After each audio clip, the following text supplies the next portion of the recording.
Helena Petrovna Blavatsky, uma mulher cujo nome ressoa como uma ponte entre o conhecimento oculto e a compreensão espiritual profunda. Uma pioneira no movimento teosófico, guiou-nos pela senda dos mistérios antigos, revelando uma visão única e universal que transcende as fronteiras das religiões e filosofias. Sua missão estava enraizada na promoção da fraternidade universal, destacando a unidade subjacente a todas as formas de vida. Este vídeo não é apenas uma exploração do passado, mas um convite à contemplação sobre como esses ensinamentos podem moldar nosso entendimento do presente e do futuro. Nascida como Helena Petrovna von Hahn, oriunda de Katerinoslav, Rússia, atual Ucrânia, emergiu em uma linhagem aristocrática, seu pai ostentando patente militar e sua mãe distinta romancista. A avó materna, uma princesa russa, conectou a família aos estratos superiores da aristocracia. Contudo, Helena posteriormente abdicou dessas posições e privilégios inerentes à sua linhagem. Sua infância transcorreu permeada por viagens, devido à carreira militar de seu pai, recebendo educação domiciliar de uma governanta devido à opulência da família. Seu nascimento prematuro, ocorrido entre a meia-noite do dia 30 e 31 de julho de 1831, no calendário juliano do Império Russo, equivalente a 11 e 12 de agosto no calendário gregoriano, foi marcado por dúvidas sobre sua sobrevivência, levando ao batismo no dia seguinte. A data de seu nascimento era vista pelos servos como auspiciosa para o desenvolvimento de poderes psíquicos, crença corroborada pela vida de Helena. Após a prematura perda da mãe, em 6 de julho de 1842, foi criada pelos avós maternos em Saratov, onde o avô exercia o papel de governador. Testemunhas relataram suas habilidades psíquicas e sobrenaturais desde tenra idade, materializando flores, levitando objetos e realizando feitos extraordinários. O interesse pelo esoterismo floresceu ao devorar obras de Paracelso, Cornélius Agripa e outros na biblioteca de seu avô. Em 1847, mudou-se para Tiflis, onde encontrou Nikifor Blavatsky e o príncipe Galitzin, ambos ligados ao ocultismo. Narrativas conflitantes sobre esse período variam entre um suposto romance com o príncipe, causando um escândalo que resultou em um casamento arranjado com Nikifor Blavatsky, ou um casamento motivado por uma aposta com uma serviçal, descrente de que alguém se interessaria por uma personalidade tão intratável como a de Blavatsky. O casamento tumultuado de Blavatsky durou apenas 3 meses, marcando o início de suas viagens globais financiadas por seu pai. Durante essas jornadas, partilhou experiências com o explorador Albert Rawson, no Cairo, e encontrou fisicamente seu mestre, Moria, em Londres. Iniciou uma missão significativa após um treinamento de 3 anos no Tibete, explorando várias regiões, incluindo o Canadá, Estados Unidos, México, América do Sul e Índia, inicialmente sem sucesso em sua tentativa de entrar no Tibete. Em 1855, afirmou ter alcançado êxito ao ingressar no Tibete, passando por um período de treinamento sob a orientação de seu mestre. Entre 1858 e 1865, viajou pela França, Alemanha, brevemente retornando à Rússia, vivendo e viajando pelo Cáucaso. Enfrentou experiências e crises psíquicas, resultando, segundo ela, em total domínio sobre seus poderes. Partindo novamente da Rússia em 1865, explorou os Balcãs, Grécia, Egito, Síria e outros lugares. Em 1868, recebeu instruções de seu mestre para se juntar a ele em Constantinopla, seguindo para o Tibete. No mosteiro Tashilhunpo, em Shigatse, encontrou outro mestre, Kuthumi, sendo iniciada no budismo tibetano e preparada para sua futura missão no Ocidente. Na primavera de 1873, instruções de seu mestre a levaram a Paris e, posteriormente, a Nova York. Seu envolvimento com o espiritismo passou por uma transformação significativa, inicialmente marcada por um profundo interesse e participação ativa, evoluindo para uma atitude de rejeição posterior. Inicialmente, Ela via essa prática como crucial para validar a existência do mundo invisível dos espíritos, considerando-a uma base essencial em sua luta contra o materialismo e o ceticismo científico. Helena Blavatsky chegou a estabelecer uma sociedade espírita no Egito e se envolveu ativamente com diversos médiuns nos Estados Unidos, produzindo uma série de fenômenos que geraram debates acalorados. No entanto, ao longo do tempo, ela passou a enxergar esse método como excessivamente passivo e descontrolado, percebendo-o como uma abordagem limitada e pouco confiável para a exploração profunda do mundo espiritual. Ela identificou a propensão desse método a manipulações, fraudes voluntárias e equívocos involuntários. Preferindo uma abordagem mais disciplinada, orientada pelos ensinamentos de seus mestres, Blavatsky direcionou seus esforços para o treinamento da vontade e o desenvolvimento das capacidades psíquicas, buscando colocá-las sob controle absoluto. Nesse contexto, ela afirmou que, embora os fenômenos psíquicos fossem fatos reais, seu valor intrínseco era limitado. Em sua perspectiva, aprimorar-se por meio do serviço altruísta, culminando em uma comunhão com os verdadeiros mestres de sabedoria, superava infinitamente a prática comum de psiquismo voltado para a comunicação com espíritos desencarnados. Blavatsky questionava a autenticidade dessas entidades, argumentando que muitas delas, especialmente os espíritos da natureza, eram responsáveis por enganar médiuns e suas audiências crédulas com ilusões telepáticas, ressaltando a raridade de verdadeiros guias espirituais nessas situações. Seu envolvimento ativo na cena espírita a levou a conhecer Henry Steele Olcott, ex-coronel da Guerra Civil, que se tornou seu amigo e colega. Após algumas tentativas no espiritismo, Helena Petrovna Blavatsky redirecionou seu interesse por sugestão de dois mestres pertencentes a uma enigmática fraternidade de Luxor. Em maio de 1875, fundou o Clube dos Milagres, com o propósito de informar o público sobre o mundo oculto através de uma inspiração superior dos mestres vivos de sabedoria, diferenciando-se das entidades desencarnadas comuns do plano astral.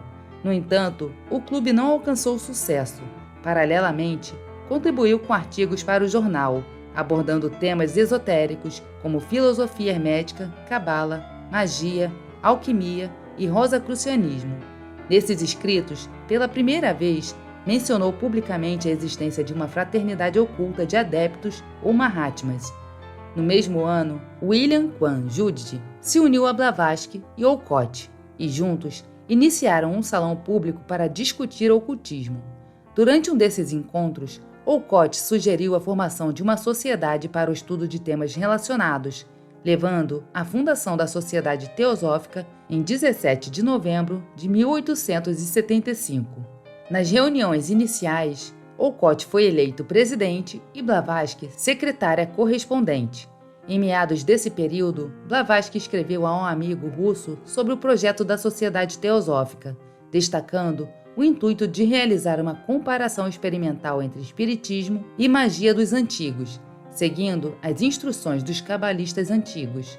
É evidente, conforme observado por alguns estudiosos, que a teosofia, tal como conhecemos hoje, ainda não tinha sido totalmente concebida nesse estágio inicial. Sua teoria assemelhava-se a uma versão expandida do espiritismo, enriquecida por um estudo aprofundado das obras de Eliphas Levi e outras fontes. Gradualmente, Blavatsky passou a considerar os fenômenos mediúnicos como manifestações de cascas astrais, restos vivificados dos mortos, em contraposição a espíritos verdadeiros. Essa mudança de perspectiva gerou críticas acirradas por parte dos espíritas. Continuando suas pesquisas, em setembro de 1877, Blavatsky publicou Isis sem Véu, sua primeira obra importante. Este livro defendia vigorosamente as religiões antigas, abordando temas como história, ciências ocultas, natureza e origem da magia, raízes do cristianismo e críticas à teologia cristã e à ciência ortodoxa. A escrita desta obra ocorreu em circunstâncias notáveis, com Olcott descrevendo uma maravilhosa mudança psicofisiológica em Blavatsky. Segundo ele, ela parecia ser ocupada por vários personagens eruditos, ditando partes do texto e fornecendo referências que ela nunca havia lido. A obra ganhou imensa popularidade, esgotando diversas reimpressões consecutivas. No mesmo ano, Blavatsky tornou-se cidadã estadunidense, começando a atrair a atenção internacional devido à originalidade de seus escritos, enquanto sua residência se tornava um ponto de encontro para a elite intelectual de Nova York. A teosofia surgiu como resposta ao profundo afastamento entre ciência e religião que ocorria naquela época. Esse distanciamento se intensificou com o rápido avanço das ciências e da tecnologia, desafiando as crenças religiosas tradicionais e minando a fé de um Deus onipotente. A teosofia emergiu em um contexto onde a graça divina, a vida após a morte e o papel central do homem na criação estavam sendo questionados, especialmente após a publicação de A Origem das Espécies, de Charles Darwin, e a popularização da teoria da seleção natural. À medida que evidências científicas desafiadoras se acumulavam, muitos perderam a fé, não encontrando consolo em uma religião cristalizada em dogmas difíceis de aceitar pelo pensamento racional predominante. Neste cenário, Helena Petrovna Blavatsky se destacou como a fundadora de uma escola de pensamento sintética. Sua proposta era integrar facções opostas e oferecer uma nova identidade e propósito ao ser humano, ressaltando sua essência divina.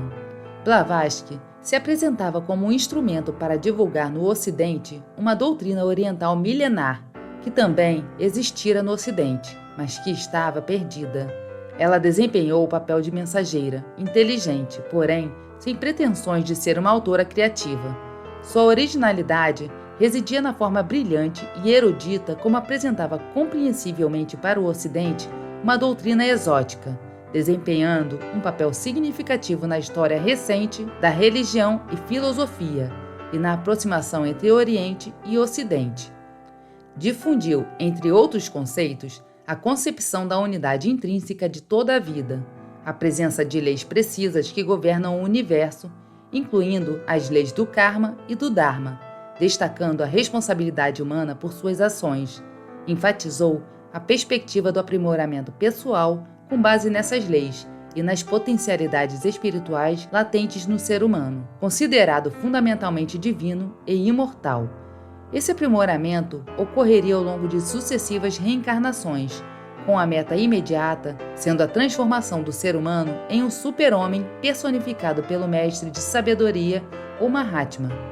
Nesse estágio, a personalidade transitória e egoísta seria totalmente subjugada pela individualidade imortal e altruísta, permitindo a expressão plena de suas capacidades espirituais. Blavatsky forneceu descrições detalhadas da constituição interna do ser humano, incluindo seus diferentes corpos. Ela também afirmou a existência de uma hierarquia de seres divinos denominada fraternidade, que perpetuamente cuida do progresso da humanidade, incluindo os mestres. A origem do mal no mundo foi explicada como resultado direto da ignorância humana, não sendo uma predeterminação divina nem obra do acaso ou do demônio, o qual ela afirmou não existir como entidade viva, mas como um conceito abstrato resultante da mesma ignorância e superstição. Quanto à concepção do inferno, Blavatsky negou sua existência como um local objetivo de punição eterna, descrevendo apenas como um estado mental ou emocional temporário de afastamento do bem, tanto durante a vida quanto após a morte. Ela traçou paralelos entre as principais religiões, mitologias e filosofias do mundo antigas e modernas, destacando sua essencial unidade e a identidade entre seus preceitos fundamentais. Afirmou que todas essas tradições possuíam fragmentos da verdade única, transmitida por uma linhagem contínua de instrutores exaltados desde os primórdios da humanidade, adaptando a doutrina às diferentes fases evolutivas e circunstâncias específicas de cada sociedade ao longo da história. A esse conhecimento universal e único, considerado a fonte de todos os credos particulares, ela deu o nome de teosofia, que significa conhecimento divino. O lema da sociedade teosófica é: não há religião superior à verdade. Enfrentou o dogmatismo irracional presente em diversos credos, especialmente no cristianismo, defendendo a liberdade de pensamento. Encorajou a pesquisa independente e o estudo autônomo, alertando contra a adesão cega a líderes religiosos e crenças sem uma análise crítica e lógica. Blavatsky valorizava a pesquisa científica como um meio privilegiado para confirmar ou refutar os preceitos da fé tradicional, embora ressaltasse que, na época, a ciência ainda não estava pronta para desvendar os profundos mistérios da natureza. Para Blavatsky, o termo sobrenatural carecia de significado, pois ela acreditava que mesmo nos fenômenos mais extraordinários do mundo psíquico ou espiritual, não havia nada de miraculoso, apenas leis naturais ainda não completamente compreendidas. Ela apresentava seus escritos como hipóteses de estudo, não como dogmas inquestionáveis. Apesar de sua firme crença nas doutrinas que pregava e na autoridade dos mestres que seguia, enfatizava que o objetivo fundamental de todo o estudo era alcançar o conhecimento da verdade. Blavatsky não exigia que seus associados íntimos ou os membros da sociedade teosófica adotassem sua doutrina como uma crença inquestionável. Pelo contrário, proibia explicitamente o dogmatismo em todas as áreas do conhecimento, promovendo uma abordagem aberta e crítica ao estudo das verdades propostas. Os últimos anos de Helena Petrovna Blavatsky foram marcados por uma intensa atividade literária. Apesar de enfrentar sérias crises internas na sociedade teosófica e uma série de problemas de saúde, incluindo nefrite, úlceras, reumatismo, hidropsia e hemorragias, agravadas por sua obesidade extrema que a limitava fisicamente, chegou várias vezes à beira da morte e, em abril de 1885, após desembarcar em Nápoles, dirigiu-se a Augsburg, Alemanha, onde, acompanhada da condessa Constance Wachtmeister, sua companheira fiel, adiantou a redação de sua obra-prima, A Doutrina Secreta. Mais tarde, em Ostende, ficou gravemente enferma, sendo desenganada pelos médicos. Segundo relatos, seu mestre apareceu, oferecendo-lhe a escolha entre morrer para aliviar seus tormentos físicos ou viver com mais sacrifícios para concluir sua missão. Optando por viver, surpreendentemente se recuperou rapidamente. Ao chegar a Londres em maio de 1887, fixou residência e, com o objetivo de revitalizar a sociedade teosófica, fundou a Loja Blavatsky e iniciou uma série de reuniões informais, caracterizadas por discussões conduzidas por ela no método socrático. Nesse período, conheceu Anne Besant, que se tornou sua principal discípula. Em setembro, lançou a revista Lúcifer, provocativamente nomeada, mas com o significado real de aquele que traz a luz. Mudou-se para a casa de Mabel Collins, mas as disputas e discussões eram frequentes, enquanto se preparava para a publicação de A Doutrina Secreta, uma tarefa desafiadora, devido à vastidão e desorganização do material. Em outubro de 1888, apenas as 2 primeiras partes de A Doutrina Secreta, abordando a evolução do cosmos e a evolução do homem, foram publicadas. Conflitos de autoridade surgiram em 1889 entre Blavatsky, Olcott e Judge, em torno da criação da seção esotérica da Sociedade Teosófica para Estudos Avançados, e na Convenção Geral foi reconhecido que a sociedade precisava se reestruturar diante de seu rápido crescimento, que a havia tornado uma entidade internacional e dera margem a uma série de intensas discórdias internas. Em julho, publicou A Chave para a Teosofia, uma exposição de ética, filosofia e ciência em forma de perguntas e respostas, expondo a razão pela qual a Sociedade Teosófica foi fundada e quais eram seus ensinamentos básicos. Em julho de 1889, Blavatsky viajou para Fontainebleau, na França, para descansar, mas em vez disso, escreveu rapidamente A Voz do Silêncio, um livro baseado no livro dos Preceitos de Ouro, que havia memorizado enquanto residia com os monges tibetanos. De volta a Londres, em julho de 1890, Blavatsky mudou-se para a casa de Anne Besant, que se tornara o quartel-general da sociedade.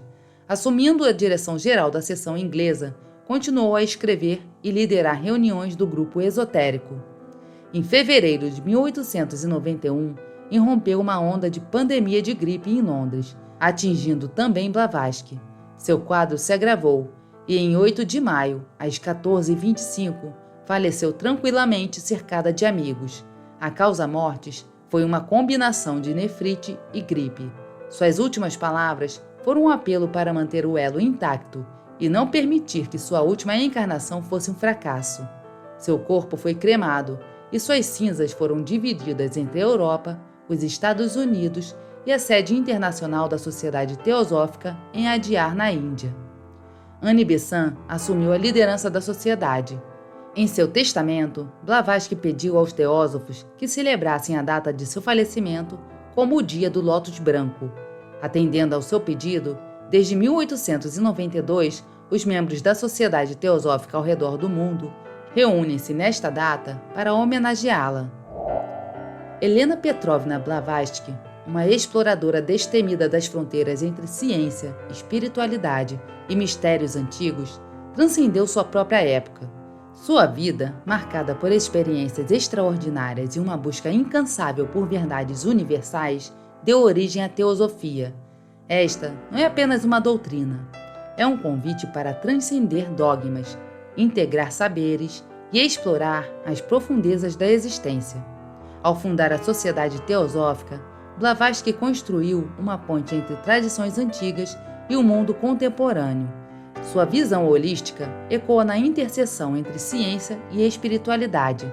Blavatsky deixou um legado de coragem para desafiar convenções e buscar a verdade. Sua vida é um convite duradouro para explorarmos os mistérios antigos, entendendo que, mesmo em meio às incertezas, a busca pela verdade e compreensão universal é uma jornada enriquecedora e eterna. Muito obrigada por assistir e até a próxima!